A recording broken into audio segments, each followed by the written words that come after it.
I'm here with Scratch Perverts. How are you? Very well, thank you. Good. Now, it's about half an hour till you go on stage. How are you usually feeling around this time? What? Oh, really? You want to hype yourselves up a bit?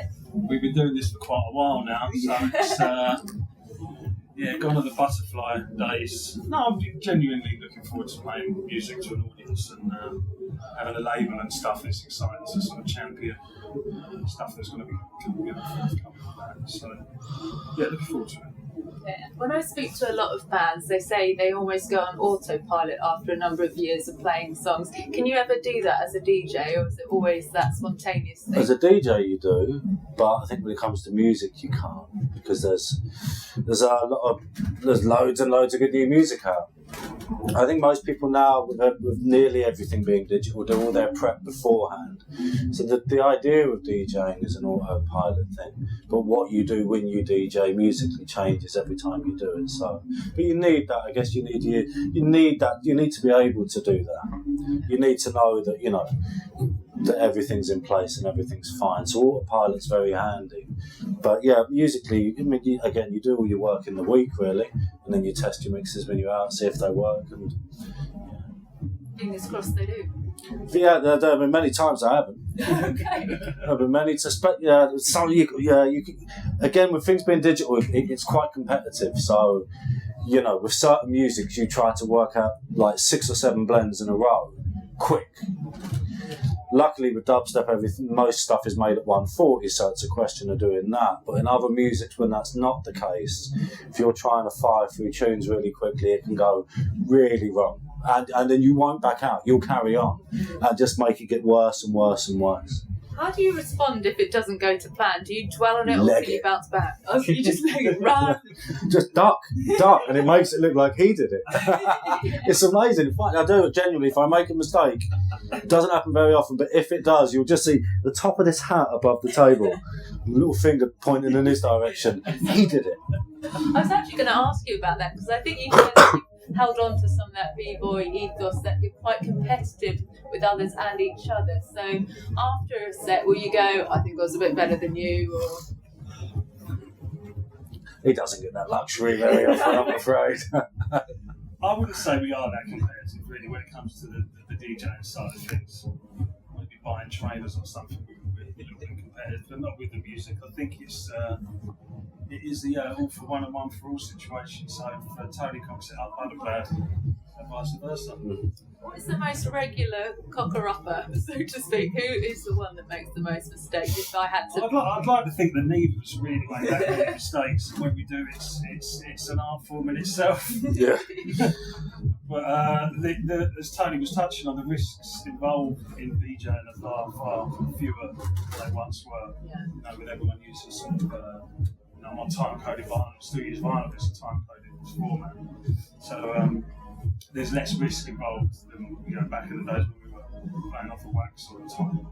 Do you prefer that? Oh, you No, prefer the old days? I think there's merits in both. There's both merits. I still buy a lot of music because I still love the idea of ownership, and if I like, say like a new Bodika tune is out, I want that record. I want to actually own the record, and I might not even play it out, but I'm still into the idea of ownership of music and having a label. You realise how important that is as well. That to have a physical presence out there is really super. It's really nice as well to have An object, a beautiful object. Yeah, with the artwork and what goes with it.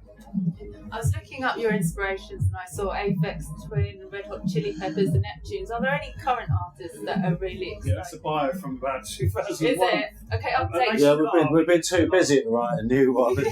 11 years. Yeah, you know what? We're more influenced now.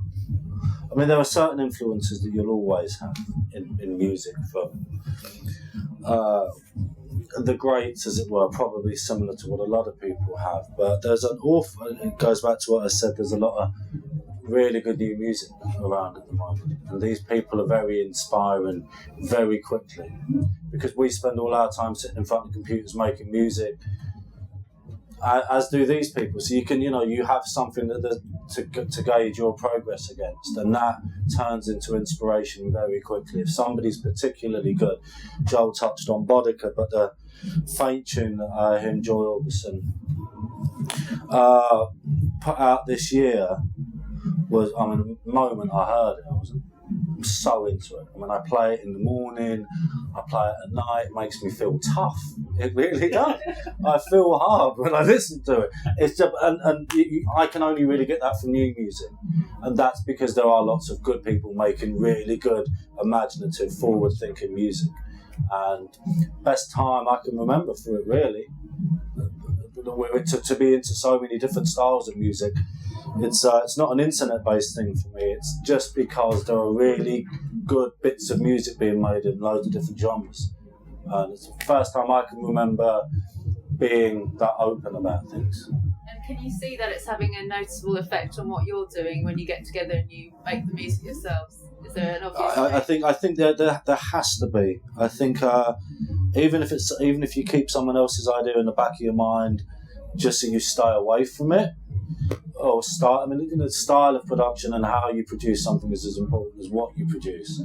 So that influence you should take from other people. You know, you should try to work out why somebody's drum drives the way it does. You should do those things. Tune-wise, you should leave that to be theirs and that to be yours. But yeah, I'm mindful of the fact that I'm very, first time in my life, I'm particularly influenced when it comes to sitting down and writing, and I think that's a bloody good thing. Would you say you're as open to taking on new genres and new sounds as well? Yeah, I mean, always have been. I think the crew has built a kind of reputation on the fact that we embraced a lot of different kind of music. Even though when we first came out, we were predominantly playing sort of hip-hop tunes. I think now with the set, it's far more contemporary. It's far less retrospective. We don't play kind of classic rap tunes in the set anymore. It's all brand new music. And from a DJ point of view, and personally, it's far more exciting and far more vital. And it feels like the set is constantly changing. It's different every week, and it's reinvented itself. And also from a writing point of view, because we have that vehicle to play music out to an audience every week, it's fantastic. I think that you said that you look at hip-hop as more as a collective energy and a vibe rather than that specific rap. Yeah, I think now it represents a kind of what was a youth movement in this country. It was everyone was into it at the same time. Everyone was into breakdancing, everyone was into graffiti. It was a real cultural thing that if you were of a certain age, you were into it. Whereas now, I feel like it's something that used to happen. It's a very different thing now. I mean, someone might say they're into hip hop now, but it's a very different. I don't think it's so sort of culturally driven. Yeah. Now, just to bring it back to Freeze Festival, apart from the collecting trainers, I think you're banned from Ryanair, one of you. What else extreme things have you done? What do you know about that? Bit of stalking online. Ryanair.com, there's a picture of you on there still. Do not let this you have to pay to see it, but it's still there. No, you know what? I think our extreme days are kind of behind us. If you ask me on Tuesday night if I'm still going from tomorrow, then I'd offer you a different story. But no, we can't. We've got up to a lot of mischief over the years, and half of it I can't remember. Half of it I choose to forget, and all of it I'd sooner not talk about. Oh, so no more. Just one final question then. You've been featured on DJ Hero, you've won countless titles. What's next on your bucket list of things to do? I just want to release good music, be at working with Tony, or also releasing stuff on Black Gold Records. That's what it's all about at the moment, and playing parties. And sending our driver 250 quid he wanted, didn't he? He sodded off to Thailand for holiday and spent all his money in a night, I think. We wondered whether he could do this or not. We said, no, he said, I'll be back in January, I'm off. 2 weeks into it, it's just like, need money now. It's like, Git must have spent all his money. So that, have you done that yet? Are you doing that? Well, yeah, that's next on our list of things to do. Pay for your driver's holiday. It's a great way to end this interview. So have a good one tonight. Nice one. Thank you.